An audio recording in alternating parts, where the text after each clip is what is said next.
Hello, my name is Daniel, and welcome into the inaugural episode of the TV Sports Report.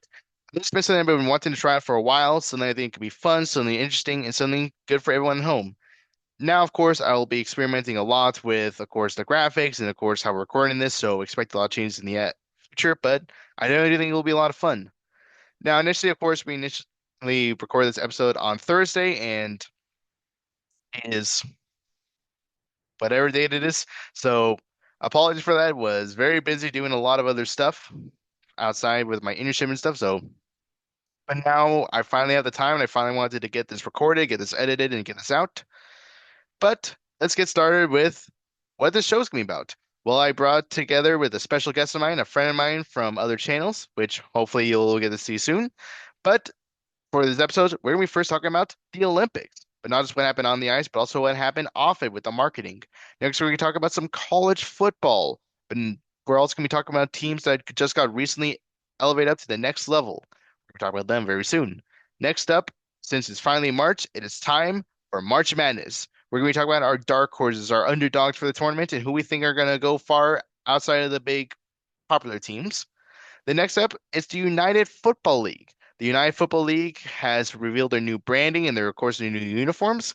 So we're going to give our initial reactions to that. Next up, we're going to be talking about the World Baseball Classic, and we're going to do a ranking of them, not based on the teams, but based on their hats. And then finally, it's going to be my top five. So don't turn off the dial. Let's get it head on with this. So the DV Sports Report will start right after this.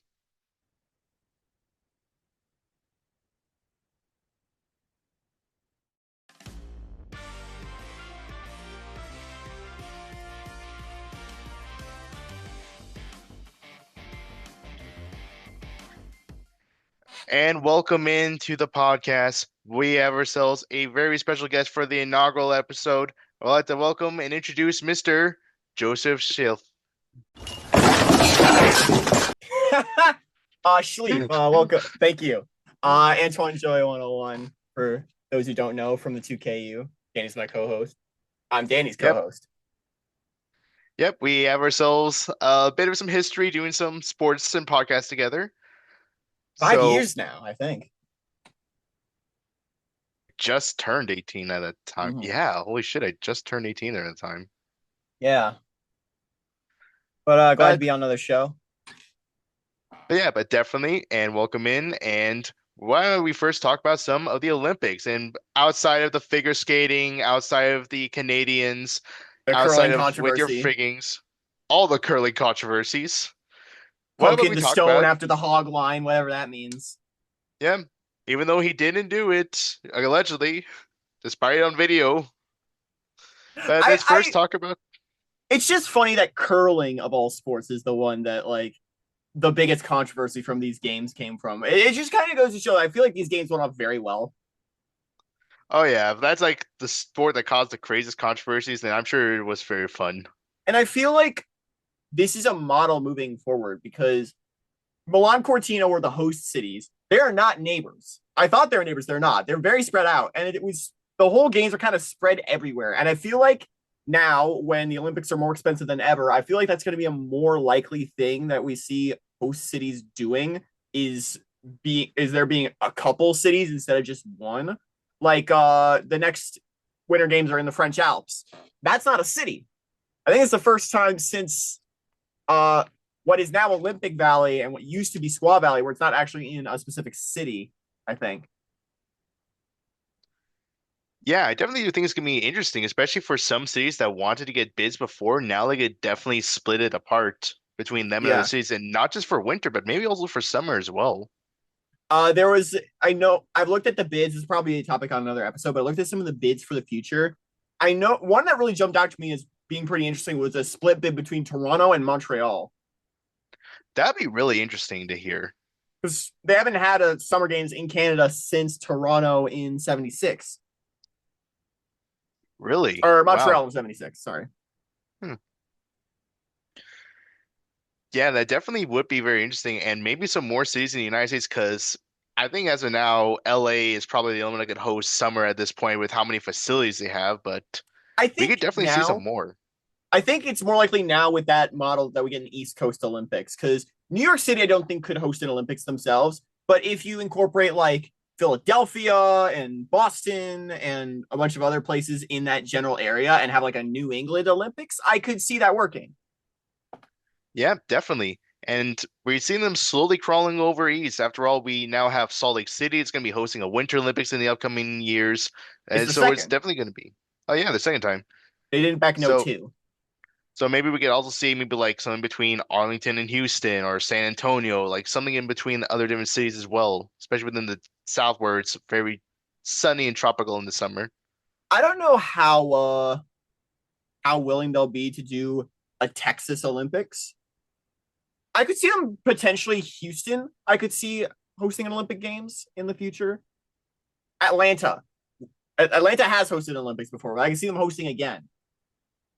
Yeah, I mean, definitely. And considering how many times, especially considering now we're seeing less cities bidding for Olympics after the mishaps of the Brazilian and, of course, the Japan Olympics as well, That's the thanks problem to, with the Olympics. They're expensive. And yeah, like a lot of countries are jumping the gun to try and host it, and they're not really thinking about how it's going to affect them in the future. Because not only was it the Olympics for Brazil, they had the World Cup 2 years prior. That's a lot of money to throw in a 4 year span. and now they have white elephant stadiums, or I also like to call them ghost stadiums, where Because now it's just Maracana, I empty. believe, is standing. It's still around, but no one's using it because it's too expensive. Yeah, and they don't have anyone to fill it. So, like, what Mm-hmm. else are they going to do with it? And we might see this happen now with some cities sharing bids and maybe sharing stadiums as well. That's why LA, I think, also is a model because LA's college town. There are a bunch of colleges in the LA area. There are whole conferences there. Look at the Big West and stuff like that. We'll talk more about college sports later in the show. I know that's on the docket. But looking at all of the area, like all those facilities are already ready to go. I think that's why we're going to see more places that have hosted Olympics before. I know London is debating about having one. I know I forget who else put their name on it, but there are some interesting ones. We'll talk about bids another time. But what we were going to talk about here is the marketing for the Olympics, Danny. Yeah, that this Olympics, outside of all the competitions, had a lot of stuff happening outside. We saw all the different mascots, all the different plushies Mm-hmm. that they all were made for it. They like decided to bring more attention to it in ways outside of just look at the games, which I think was very interesting. I'd be interesting to hear. I'd be interested to hear about that. I know more about the design stuff. I follow Grant Stark. Shout outs to his channel. He has a bunch of videos about Olympic design with the logos and the mascots. Uh, Oh yeah. and that'd be a great video for another time as well, going through those. But the designs for this, I want to talk about the logo first. In post, put it right here. The logo I at first wasn't crazy about because it just kind of looks like a 26, just a 26 because 2026. I was told that with the shading, it's supposed to invoke like someone putting their finger into like a window. And like I see it. It works a lot better on a white background where like it would be frosted in a sense than it does isolated just on its own in like a vector or something. But I also was pointed out that the logo for the 26 is an M and a C interlocking. And I thought that was really interesting because I hadn't seen that before. Yeah, that's definitely something very interesting to take note of, and I think that would also help out with some of the graphic designs future on. Because also something we also saw a lot going into this one, and especially in the commercials, was the rise of AI in this one, which is like, Yeah, ew, gross. yeah, that's not I really a positive thing in my I opinion. wasn't watching the Olympics that much, but the one thing I did get on my timeline on Blue Sky was the AI like section of the opening ceremony, Yeah. which was lame and bad. Yeah, it's like if you have to use AI for the opening ceremony, something that you know everyone around the world's gonna watch, it's like It's not even they had to. I think they wanted to because they're like, oh, it's an emerging technology. Everybody's talking about it, so we got to hop on the bandwagon. This is not going to look great in 20 years. definitely. It's like when everyone was hopping on the CG train and we got Izzy for the 96 Olympics. More on that in the future video. We'll talk about the mascots here. Uh, Tina and Milo. They're little stoats. I like them quite a bit. They're quite cute. Their names are plays on Cortina and Milano, the two host cities. And one thing I found very interesting is that Tina, the more feminine mascot, is the main mascot, the one for the Olympics, which doesn't happen usually because we've had this sort of thing happen before where the mascots are both very gendered. In fact, I have one of them right here from Tokyo 2020. Miraitoa and Someri were the mascots for those games. This was $70, so I have to put it in videos to justify my purchase. Don't fall over. You know what? Fall over. See if I care. Uh, but like Miraitoa is the more masculine presenting mascot, and Someri is the more feminine one. And they usually have the more masculine one as the Olympic mascot if they have it, and the more feminine one is the Paralympic mascot. Not the case this time around. Yeah, this The time it more was feminine one actually is mascot for the switched, Olympics. Yeah, which also is kind of cute because if you actually look at the art and the costume for Milo, it's actually missing a leg, and that's on he purpose because it's is supposed to represent the Paralympics. because he was born without a hind leg and uses his tail. That's such a cute like design thing, or cute like it communicates what you're trying to get across without being like obvious about it. I like that. And Yeah, it's like they weren't so alone. sweet. They were joined by these little they're a specific type of flower. Or they're based on a very specific type of flower, but they're these little like sprite things called the flow. I know the story behind them, but get I don't get their backstory because they were kind of vague about it. The problem with Olympic mascots, especially the more recent ones, is for some reason they don't do anything with them. They like introduce these designs and I'm like, wow, I like those a lot. That's very cute. And they'll do nothing with them. They'll be like, oh, here's like a short. See you later. So the story behind why the flow are here was because, like a lot of mascots, this was the result of a design contest that ran throughout Italy in the years leading up to the Olympics. And Milantina won, but the Flow were second. They were super popular as well. And I guess they were just like, screw it, throw them both in there. Yeah, it's very interesting. I mean, glad to see them incorporate all the other people's designs and stuff. Yeah, I like that a lot. Especially with there was quite a bit of controversy about the 2020 Olympic mascot polls, which we'll talk about in that future video. Plug, plug, plug. Um, but yeah, those are my main thoughts about the branding. I like this a lot. I'm interested to see how LA follows this up because LA's logo is it's one of a kind, I'll say, because there isn't a logo. There's 28 of them. More on that later, or more on that another time. But any finishing thoughts about the marketing? I say that like I'm Yeah, hosting. yeah. It's like it's very fun. It's very much a great atmosphere, and I definitely do love what they did with it. I definitely do think that it'll be fun to see how other Olympics after this will definitely incorporate their mascots, and of Yeah, course because how we're they going back to market and brand France themselves. for the next Winter Olympics. Oh no. Me crossing my fingers for a Justice cameo. Uh, moving on now. You have college football on the mind.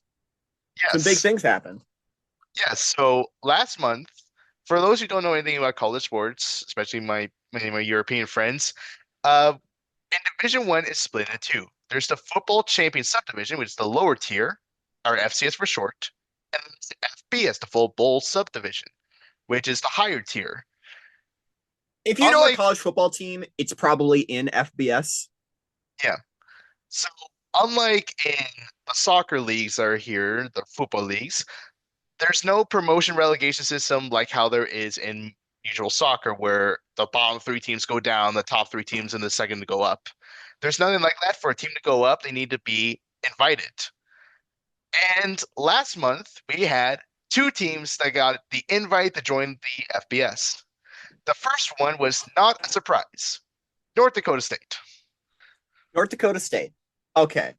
A bit of context for the uninitiated. North Dakota State has been the FCS's juggernaut for, I want to say, 15 years at this point. They have won, I believe 10 it's out of the 10, last yeah, 15 10 out of the last national 15 titles. titles have been North Dakota State. It's And they've run appeared in the through, playoff all 15 years. yeah, the championship has run through Fargo in these last couple of years, in the decade plus that we've had FCS football. I have not remembered a moment where North Dakota State wasn't like top tier in that level. But Yep. now we've been rumoring for years. We've been saying like this was like the white whale of the FCS. Like, oh, someone's got to pick them up. We were saying this when like the WAC was collapsing. Like, oh, they should go after North Dakota State. We were saying this when the Mountain West was still kicking around at their peak form. Like North Dakota State should join them. Conference USA was missing teams. North Dakota State was the first one brought up. When the MAC just lost Northern Illinois, North Dakota State was the first one that came into people's minds. So now, of all times, it's very interesting because they didn't win a championship this year. They actually lost pretty early to Illinois State in the FCS playoffs. Who did make the championship, but they made the championship and won it the year before. But it's surprising to see them go up and only them go up alone into the Mountain West. Yeah, the thing about the Dakotas is that in all of They're Division One, which is FBS and FCS, as well as a bunch of other non-basketball playing schools, there are 4 Dakota schools. There's North Dakota, North Dakota State, South Dakota, and South Dakota State. All 4 of them. North Dakota State and South Dakota State joined at the same time D1 back in 04, and the South and North Dakota and South Dakota proper joined a little later, but they all eventually were in the same conference. And we expected North Dakota State and South Dakota State, the Bison and the Jackrabbits, to go together. but At least instead I it was did. just the Bison. But the And, Bison are and a just lot going of on people their thought own. too. A lot of people thought that too. I Especially with think the what triangle with them bringing in North Illinois and Wyoming as there. It's like that would have made a perfect trifecta for them to play against each other. I think what this means is North Dakota's not joining the Mountain West alone. I think there's going to be more in that area. South Dakota State, I think Montana and Montana State, the red alarms are going off. Those might be white hot teams. Idaho, perhaps. But I think South Dakota State, I would personally consider that's going to be a lock in the next 5 years. I think they're going to be in. In order to talk about future conferences or future realignment stuff, we have to talk about the other big move that happened this week. Yeah, so there's this favorite little conference that a lot of people have called the MAC, the Mid-American Conference. It's in You would think, my homeland. yep, it's a conference that's stationed in Indiana, Michigan, Ohio, New York, Massachusetts. Recently, they just lost in Northern Illinois, the team in Illinois, to the Mountain West, same conference as North Dakota State. So, what do you think Yeah, is the logical place that you would we'll want to probably put go to maps up in next? post. Yeah, so maybe I might think like maybe like the Dakotas, Wisconsin, Minnesota, maybe in the I New England think, area because UMass yeah, was just recently the brought in. logical the logical thing I was gonna say is I thought they were going east with teams like Albany or Stony Brook or New Hampshire. Those were teams that had been brought up a lot as members for the MAC. But they went all the way east to go all the way around the globe to end up in Sacramento, California. Welcome in Sacramento State. Sacramundi. A bit of cultural context about Sacramento State. They want in on the Pac-12 so bad. They had like a whole like monetary push, a bunch of donations coming in the last few years about the Sac-12 movement. Sacramento State is one of the bigger colleges in terms of enrollment in the US. However, in terms of athletics, they are not really considered much of a power. It's like how UCF was about 25 years ago. Large enrollment base, but not a lot of like athletic success yet. That would And change for UCF as they got more money into their program. They invested. They made it up to the FBS in 1997 or 98, and they joined the MAC as their first conference after a few years as an independent. They were in the MAC for a few years, then joined the Conference USA, then the American, and then they are now a Big 12 member. I can see Sacramento State taking this same sort of pathway. I don't think they're staying in the MAC for long. I think this is a Yeah. temporary gig until either they get the money and success they want to get to the Pac 12 or they cut their losses and join the Mountain West. Because another team I think is worth noting is UC Davis. UC Davis is an FCS school in the same area as Sacramento State, that NorCal area. They are a little further west, but UC Davis has had success in recent years with their football program at the FCS level. They made several recurring appearances in the playoffs, uh, and they have a lot of money in their program. And they have already joined the Mountain West as a non-football member in all other sports. So it's just kind of a if now then when, or just only a matter of time thing when they join the Mountain West. Especially seeing as San Jose State right now is the only California team left in the Mountain West. Yeah, that it is definitely a weird thing to see Sacramento State not try to get into the Mountain West or at least try and remain independent these few years. We do know this agreement between them and the MAC is 5-year deal unless it gets renewed. But how long will they actually stay? We don't actually know. But I we don't do think they're know is staying any they're longer putting than a that. lot of money into this. Like they have to pay for all the teams to fly to Sacramento in their own conference.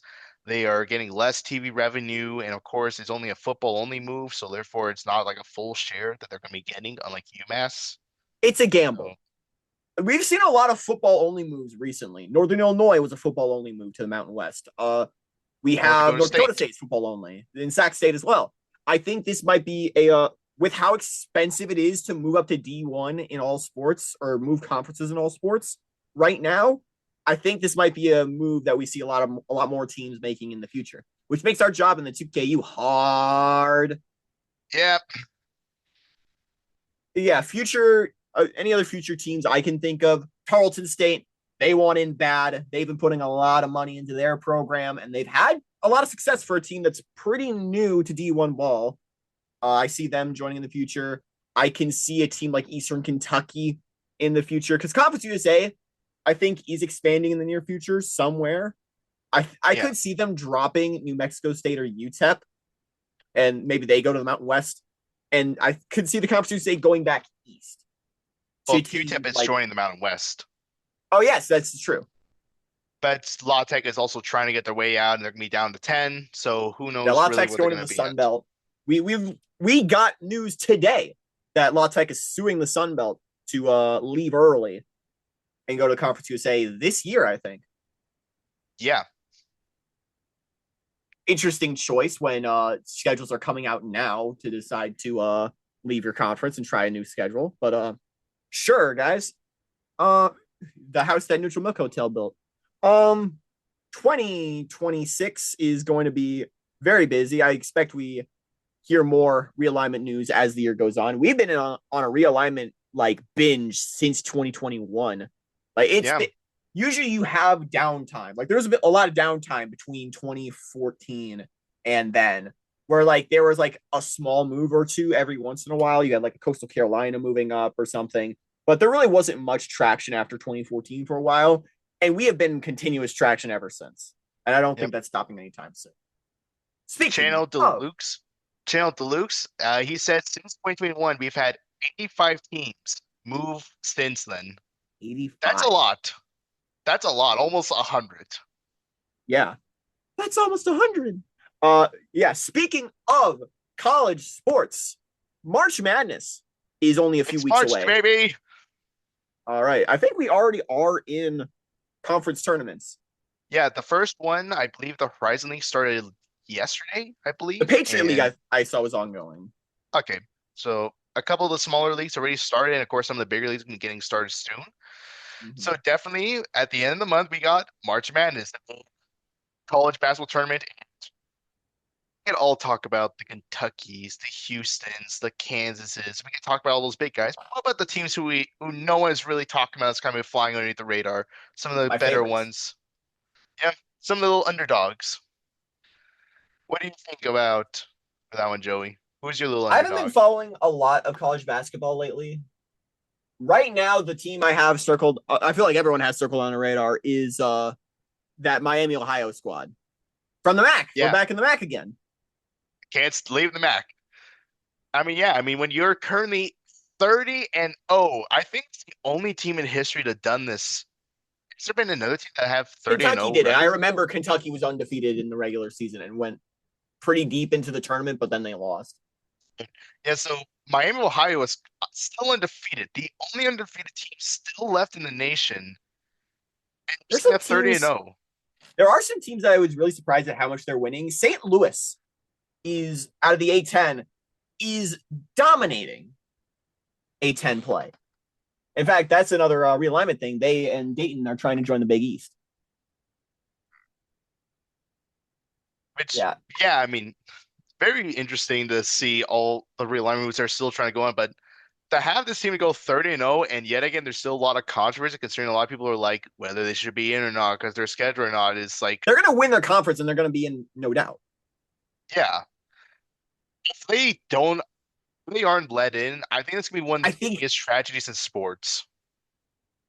I they have to be because all conference champions auto qualify.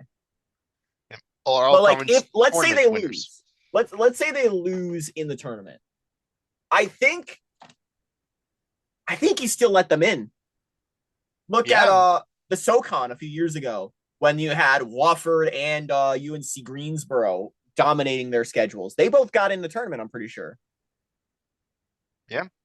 And of course, we saw it also with the Missouri Valley and several other conferences as well. So it's like, why is it a big debate if these guys should be in or not? I mean, yeah, sure, they didn't We play. need to bring back the middle class of Yeah, college basketball conferences. Because we've like, had a lot of like great play from the mid-tier conferences. The American, Tulsa is fucking dominating. Oh, can I swear? yeah, I'm sure, why not? Okay, good. It's very chill. Tulsa's I'll dominating. censor it. I'll Yeah, put in Tulsa's dominating. Amazing Digital Circus slap on Yes, you. perfect. Yeah. Tulsa's doing great in the American. You have I already mentioned St. Louis. VCU is on the bubble right now, but I think a good run in their tournament could put them back into the NCAA or could put them back in March Madness. Uh, you also have the Missouri Valley. Belmont is doing great. Just looking at bracketology right now.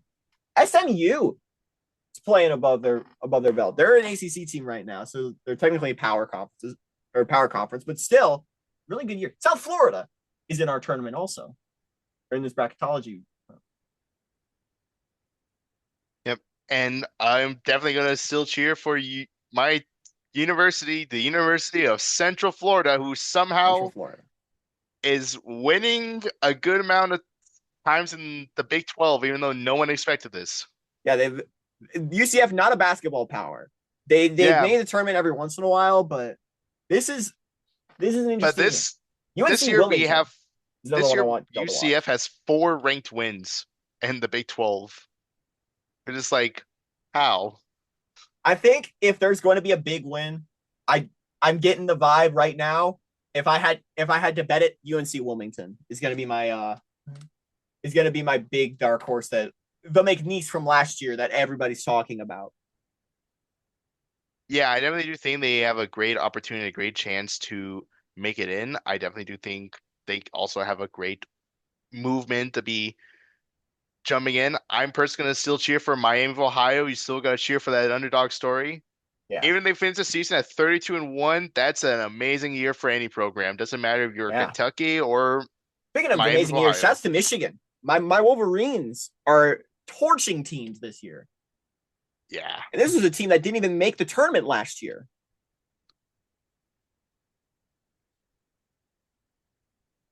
So definitely it is a great opportunity for these guys, and I really do hope they don't get left out of the tournament and put in the NIT. Like that's just gonna be a tragedy. Mm. I hope they sweep the NIT. The That'd NIT be is just funny. not as valuable as it used to be, and it's sad Yeah. because so many teams are opting out, and it's like, man, it's sad. You know what it is? They moved the final out of MSG. That's what it is. Yeah, bring it back. Yeah. What else do we have on our docket here? What about we talk about the UFL? UFL. UFL starts this month. Yeah. The Uh, United Football League now with new teams and got rid of a couple other teams. R.I.P. my Michigan Panthers. RP San Antonio, but no one's gonna miss Memphis. I didn't even notice But San Antonio not here. Them dropping San Antonio is a tragedy. yeah, but they also got themselves some brand new uniforms to go inside with this, thanks to their collaboration with I believe New Era, Yeah, new era under the No which Bull label. which there's some that are better than others. So I don't know. Just going one by one, Birmingham, I have in front of me here, the Stallions. I don't know why they, for their home jersey, they were like cream. That what's feels like weird an is alternate to me. it feels like it's an inverse of their previous uniforms because before it was gold helmets, red Yeah, jerseys, but now because it's it was a throwback red to the helmet. USFL team from the 80s. I Yeah, I don't mind the red helmet and I don't mind the gold uniform as an idea, but like that's not your main. That shouldn't be your main. it's like Columbus. Sorry. I mean, yeah, that it does definitely feel like it's a weird, and there's also like a lot of weird tension between the UFL and Birmingham now. It's like remember they Because almost they tried moving the team out of Birmingham. yeah, and The most possibly dominant Boise. team in any of these leagues since the AAF in 2019, the Birmingham Stallions, the only team who's won more than one title. And yeah, I feel there's a lot of spite against them. And of Columbus. course, they're I also actually dig joking. these Columbus forms. I love Columbus. I love the blue. Mhm. I like the two shades of blue. I'm upset that they left Michigan for Ohio. I'm very upset about that, but I don't mind these. I think these are all right looks.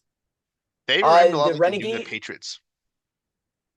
Why do we keep doing Dallas? I mean, I know why because Jerry World, but Well, like, these why do guys we are keep playing trying to in make the Frisco. Renegades a thing? Well, they're playing in Frisco now, Hmm. inside the Because they were the new Arlington soccer Renegades, now stadium. it's Dallas. Which I do like how they brought back the Renegade logo, but it's also Yeah, like there's some positives, some negatives. I was really hoping for an I all don't know how black. I I feel about was the really black gonna like helmet. that. I feel like the black helmet with a primarily black logo is not looking great. I don't think. Uh, DC Defenders continue to look clean, continue But to they look got great. rid of the camo. I think that's one of the bigger, sadder parts. Seeing as there's only two, yeah. RIP to the camo. I like these unis. I don't like the logo as much as I like the original one from 2020, but Yeah, I mean, yeah, that again, shield was unbeatable. not no real complaints here. Houston going back to being the Gamblers after a few years as the Roughnecks. Yeah, which is like, all right, that's cool. I mean, before they were the Roughnecks in But this then there new was another UFL, they Gamblers. were, yeah, they were the Gamblers before. Then they merged with the Roughnecks, then stayed the Roughnecks names, and now they're back to the Gamblers. I like the Gamblers name more. Some USFL throwbacks. I think you could have done with a little more red on these uniforms. I feel like the red kind of got buried. I would like some red pants or something. I do like how it has like a little like slot wheel on like the shoulder, which is like pretty funny. It's like, hey, they're the Gamblers, Like the poker chip, yeah. the poker chip. Louisville Kings. I liked the idea of putting a team in Louisville. I thought that was cool. We've never had pro football in Louisville, and I think these uniforms are all right. I'm not crazy about using gray for the road uniforms. I feel like white would have looked a lot better, and I feel like you could have used a lot more of that green as a primary, or just like a darker green instead of this like black. But I don't mind these. I don't mind these. I think these are in the upper half for me personally. I If personally I'm kind gonna of don't talk, like them. Yeah, that these if I'm gonna green talk on green, it's kind of like a bit off to me. Like it reminded me a lot like the Orlando Guardians and also that Michigan State Tampa uniform Bay from back in the Vipers. days. Yeah, Tampa Bay Vipers as well. It's like this dark green with this neon green mixture. It's like doesn't really look the best, I Should guess have in been my purple, thoughts. honestly. Y'all should have done Yeah. purple as your main color. Uh if I'm talking about dropping the ball, I think the worst set I've seen is of the Orlando Storm. Speaking of purple, they should have done a purple uniform. They should have done purple. Purple and orange. Great color scheme right there. And they just choose black and white. And that's unique because what other team uses purple and orange? I can't think of a lot of purple and orange. I know a lot of blue and orange. You have like Illinois, Florida. I guess yeah, actually, I don't know a lot of them. Yeah, so like you had a great mixture right there. Purple and orange is a great There's mixture, a especially big if it's one like a I'm dark forgetting. purple. It's like right here, but I don't remember it. Battlehawks, they It's were just the so close. Battlehawks. They were so close. The best look that the Battlehawks have ever had was back in 2020 when they started, where they had the wings Yeah, on either side and the sword going down the middle. that was Perfect. sick. Kino.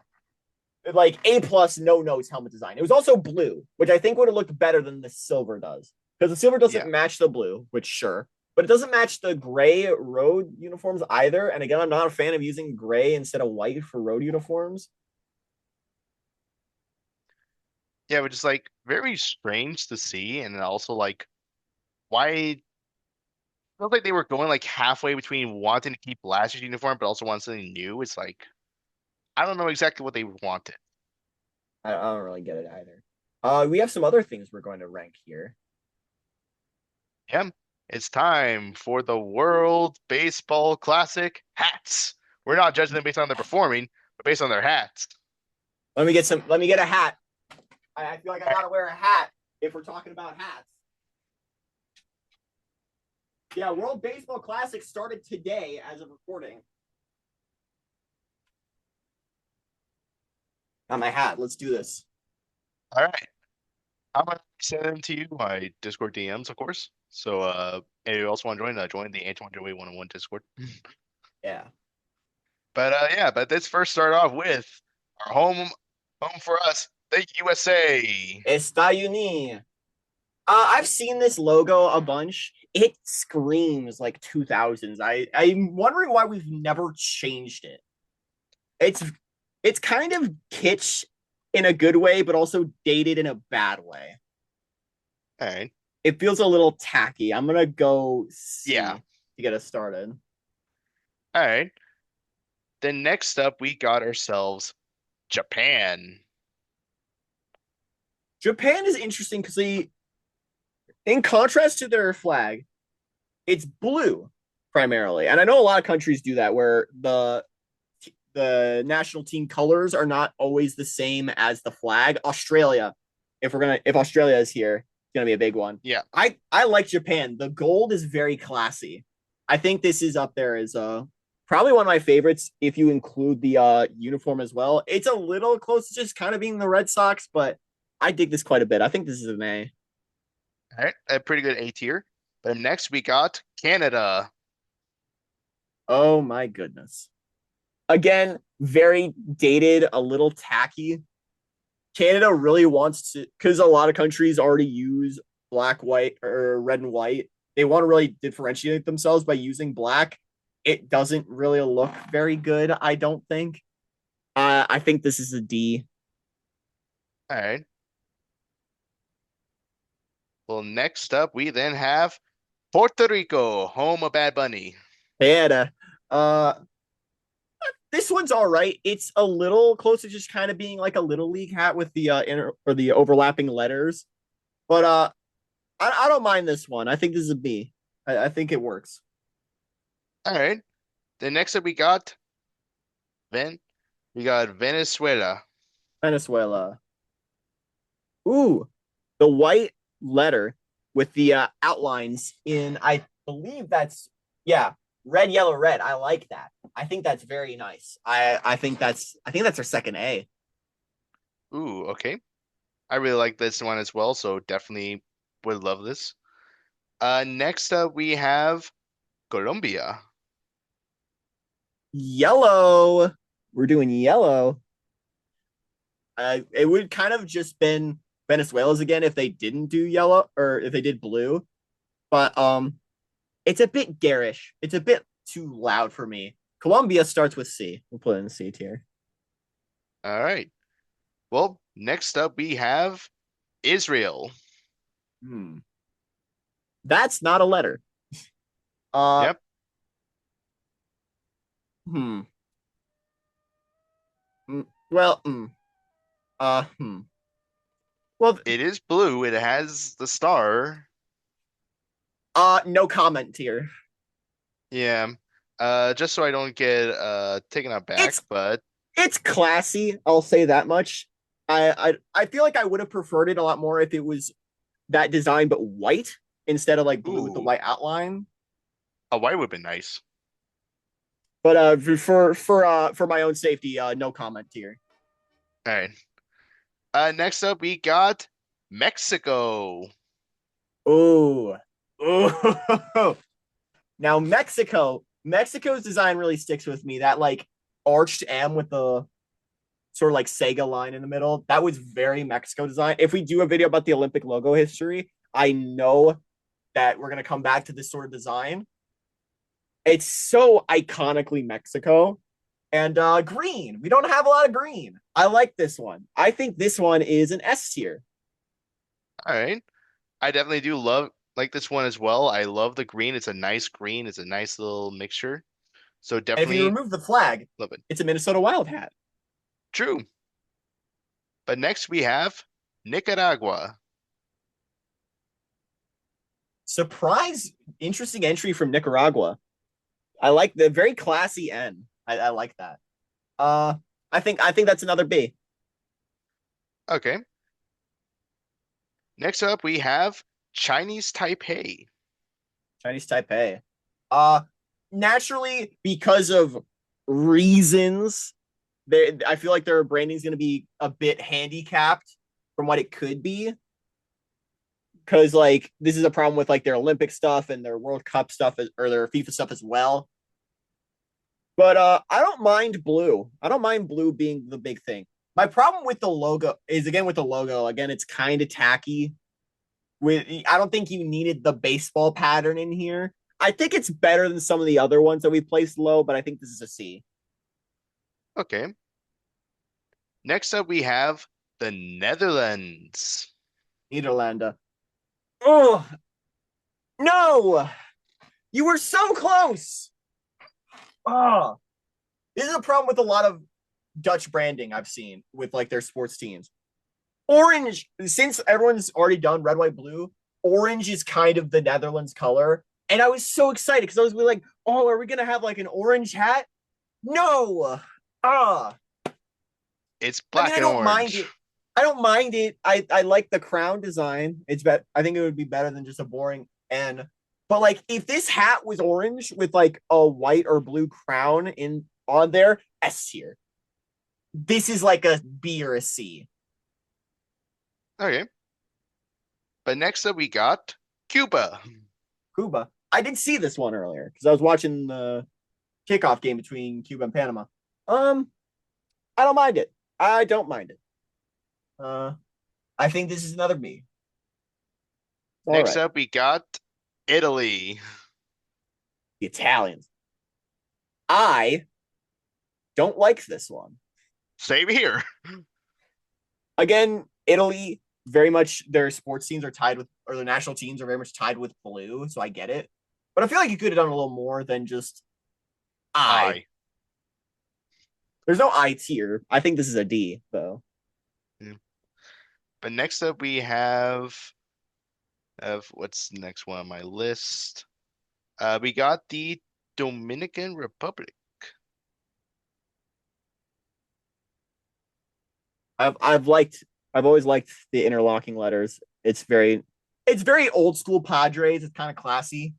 Um, I don't know how I feel about the R being blue on a red background. I think it looks better than it would have as like a still image with the embroidering because it's textured. But I think I'm not a fan of putting red directly up against blue or vice versa. I think this is a C or yeah, it's a C. All right. Well, if you love interlocking letters, well, here comes Great Britain.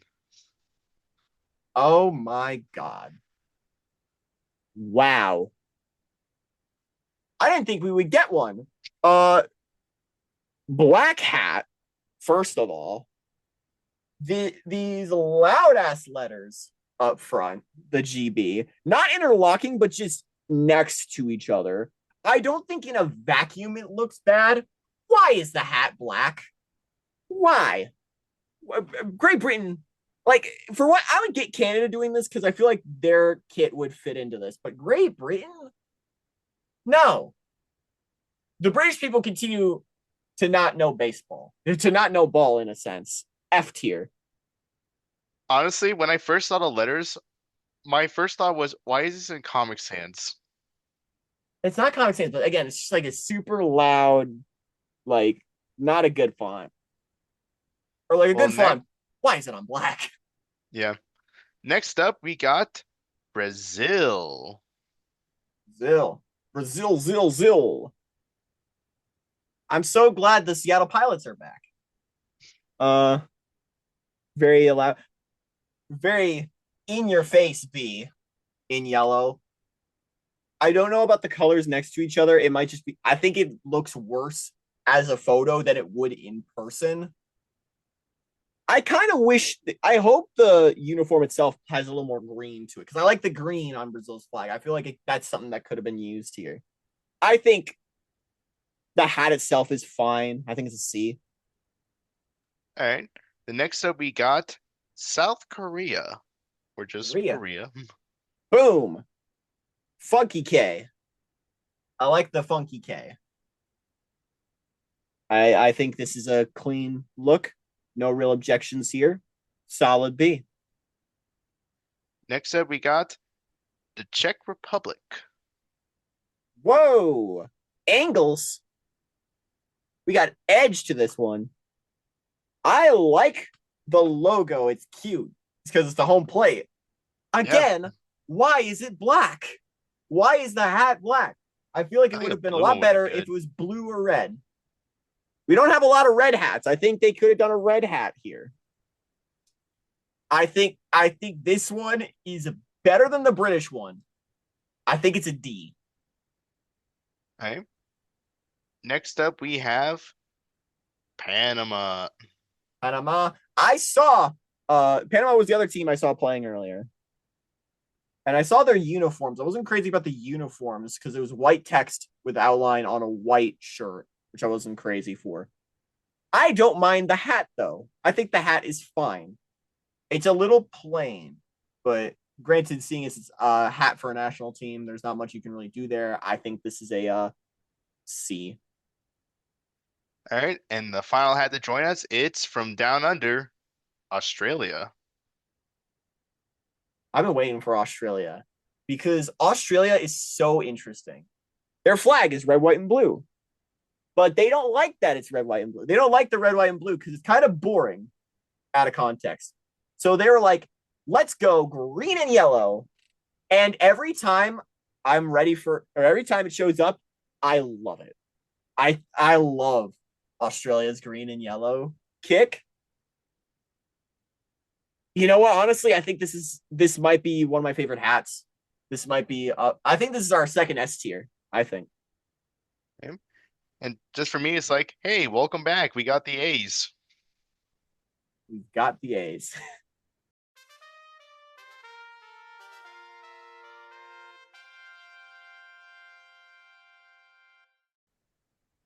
Awesome. Let me look back through. Australia was a favorite of mine. Mexico was a favorite of mine. It's green. I think I'm clicking with green today. I really like the green ones as well. They're very unique, and we only have two in this entire tournament compared to the Mexico sea of would be. blue.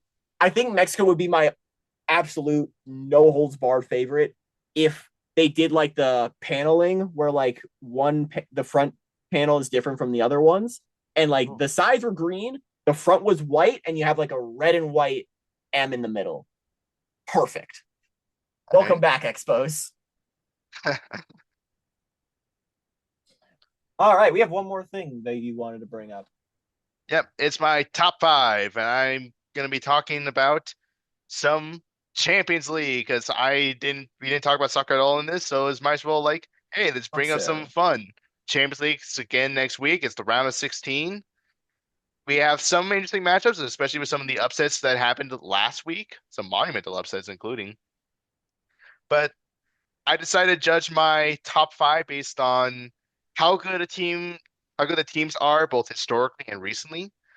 The usual environment around these teams, but also something I wanted to add in was just how unique is this matchup? Because one of these matchups, which yes, unfortunately is one of the top ones, it's been an overplayed one, but I like having unique original matches, especially considering these are teams from all over Europe, from different cities. It's good to see like unique matchups.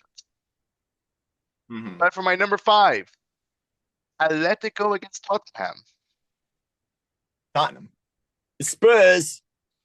I think it's a really nice matchup. These two have rarely met, and of course, they both have great defenses and offenses combining against each other. It's very uncommon. Of course, the Metropolitano, the home of Atletico Madrid, is a great stadium. I love it. It's personally one of my favorite ones, probably better atmosphere than some other stadiums. My number four one I have is PSG against Chelsea. It's G Chelsea. It rhymes. You're gonna have to fill in with a lot of the context here because all my knowledge comes from one book, or all my knowledge about international clubs comes from like one book, the Thousand Soccer Clubs or Football Clubs by Jean Damien Lassay. Great book. Yeah, but these two are really historic teams, and we even saw, I believe, that both of them played for the Club World Cup final in the United States last summer. So it's like, so of I did hear a course, little bit about Club World Cup. these two teams have a deep history of playing against each other. Of course, France against the United Kingdom.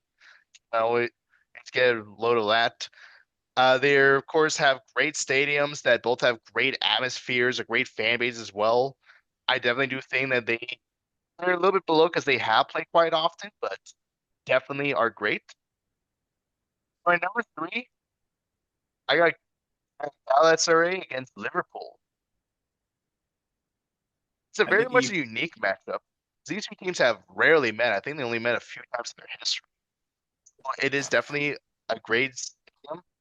I think Rams Park is definitely one of the most intimidating syrups, at least what I saw. Of course, Liverpool, they have the big prestige, of course, being one of the early teams, of course, one of the better early teams, have a lot of history, a lot of courage behind them. That's great. They have home crowd, they have a great atmosphere, have a great want, they have great fan support. So definitely they're one of the much more underlooked teams in all of Europe, especially if you only look at leagues in Europe. My number three, I got Newcastle against Barcelona. Now, this was before we got the news today that Barcelona would not be able to play in their stadium again because they're having some more problems with construction. Fun. I didn't hear about that. Yeah. I said earlier today that they won't be able to play a couple of games in there, which is like, Barca, seriously, you've been building this thing for several years. Camp Nou is supposed to be a great thing, and I know that a lot of their fans got flooded one match early in this year, so definitely it was something unfortunate, but hopefully it can be something good. But it's usually like the battle between like Barcelona, which is a historical giant, Newcastle's like a sleeping giant in a way. I Definitely, heard about that. Yeah, I know a little bit about Prem League ball, but not much beyond that. it's definitely like a great match right here.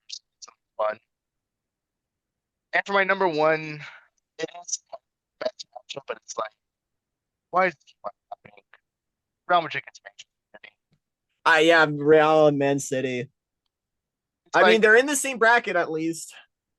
yeah, it's like, yes, these are two of the best teams, especially in the modern era of soccer, but definitely it's like this year alone, this Champions League alone, it's their third time playing against each other. They play I against each other almost every single year. It's like, I mean, I can see a pathway to the future. All right, I can see a pathway moving forward in the future of how this tournament's gonna go. And uh, the reason I don't really watch Champions League that much, I see Real and Barca can match up in the finals.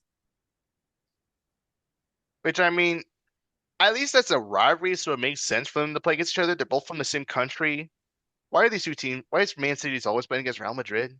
It's like what's always going to come? Death, taxes, and Real Madrid against Manchester City. It's like we we're in a tournament with like 32 other teams. Can you just like give us other opponents? Like Give me Real Madrid against Newcastle. All right. Real Madrid and against Liverpool. All right. Give me I, Manchester City against Atletico. All right. But I see these are teams that Bayern. played against each other. If Who you against if you Bayern, beat Man City, Dortmund, Bayern. Like, give us some other than matchup over and over and over again. So it's like, I definitely do think we need some more uniqueness. sorry, I noticed. I noticed a team name in the bracket. I know this is not what it actually means, but can someone explain to me what Sporting CP is? That is a Portuguese club. I know it's Portuguese, but you know what? That's a good place to end. I think. Yeah. So after all that, thank you all so much for watching. It's the premiere episode of this sports report. Thank you so much for Mhm. Joey for joining us right here. If you want to Thank shout out you. any things you want to put in, so Uh, of course you have 2K Universe. We're gonna be doing March Madness soon. I have music, courtesy of the 101 bandcamp.com. Check it out. And I'm working on stuff. I have a couple projects that I've been baking in the oven that I hope to finish by the end of the year. all right. Well, thank you so much for joining me, Joey. Thank Thank you you for all so having much me. for watching at home. I hope to see you all soon. Hopefully, this Mhm. episode goes well, especially in both editing and recording. Hopefully, Hopefully this recorded. and it's not since it's recorded. Just hope it just recorded well. Mhm. If not, then I guess it's just test episode. Oh well. But thank you all so much for watching. Have yourself a wonderful night, and so long. Take care. From the 2KU.